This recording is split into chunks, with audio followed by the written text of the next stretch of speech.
কাতলা মাছ আপনারা অনেকেই অনেকভাবে রান্না করে থাকেন, তবে আমি হলফ করে বলতে পারি যে এভাবে কখনোই রান্না করেননি, এটা কনফার্ম। একবার হলেও এভাবে ট্রাই করে দেখবেন, আশা করি খুব ভালো লাগবে। কাতলা দই কাতলা বানানোর জন্য প্রথমে কাতলা মাছের পিসগুলোকে দই কাতলা বানানোর জন্য আমি 6 টুকরা কাতলা মাছ নিয়ে নিয়েছি। কাতলা মাছের টুকরোগুলোকে লবণ হলুদ দিয়ে ম্যারিনেট করে 5 মিনিট রেস্টে রেখে দিব। 5 মিনিট পরে আমি মাছগুলি ভাজার জন্য কড়াইতে অয়েল দিয়ে হালকা গরম হলে আমি মাছগুলি দিয়ে লো হিটে বা মিডিয়াম টু লো হিটে রেখে আমি মাছগুলোকে লাল লাল করে ভেজে নেব। খুব ভাজবো না, হালকা লাল ভাজি করব, কিন্তু একেবারে কড়কড়া ভাজি করব না মাছগুলিকে। দুই দিকে যখন হালকা লাল কালার চলে আসবে তখন আমি মাছগুলিকে উঠিয়ে নেব।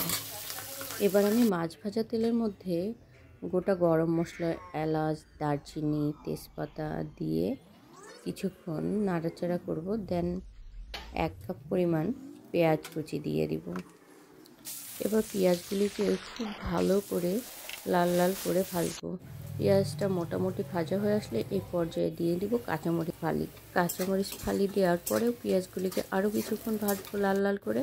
দেন লাল কালার চলে আসলে এই পর্যায়ে 1/2 চা চামচ আদা বাটা ও 1/2 চা চামচ রসুন বাটা দিয়ে দিব। এই পর্যায়ে দিয়ে দিব লবণ। আদা রসুনটাকে কিছুক্ষণ কষে পর্যায়ে দিয়ে দিব একটা পেস্ট। এই পেস্টটা তৈরি করার জন্য নিয়েছি কয়েকটি কাজু বাদাম এবং 1/2 চা চামচ পরিমাণ পোস্ত দানা কিছুক্ষণ ভিজিয়ে রেখে মিক্সিতে পেস্ট করে নেব। কাজু বাদাম এবং পেঁয়াজ পেস্ট দিয়ে খুব ভালো করে মশলাটাকে কষিয়ে নিব। তো ভালো করে কষানো হয়ে আসলে এই পর্যায়ে দিয়ে দিব 2 থেকে 2.5 টেবিল চামচ পরিমাণ পানি ঝরানো ফেটানো টক দই।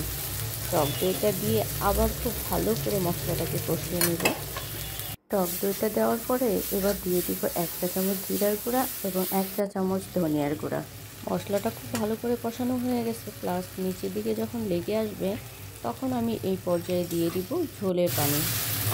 ঝোলের পানিটা দেওয়ার পরে আমি কিছুক্ষণ ঢাকনা দিয়ে রান্না করব, যেন সবগুলো মশলা খুব ভালো করে রান্না হয়ে যায়।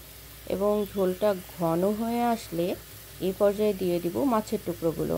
মাছের টুকরোগুলো দিয়ে আবার ঢাকনা দিয়ে খুব ভালো করে রান্না করব। ঢাকনা দিয়ে 5 মিনিট রান্না করার পরে এবার লবণ ঝালের পরিমাণটা টেস্ট করে নেব। দেন কিছুটা চিনি দিয়ে দিব টেস্টটাকে ব্যালেন্স করার জন্য, এবং নামানোর আগে আরও কিছুটা কাঁচামরিচ ফালি দিয়ে 1 মিনিট দমে রেখে নামিয়ে নিব। দেখতেই পাচ্ছেন কতটা লোভনীয় হয়েছে আমার দই কাতলাটা, এবং আপনারা একবার হলেও বাসায় ট্রাই করে দেখবেন, আশা করি ভালো লাগবে।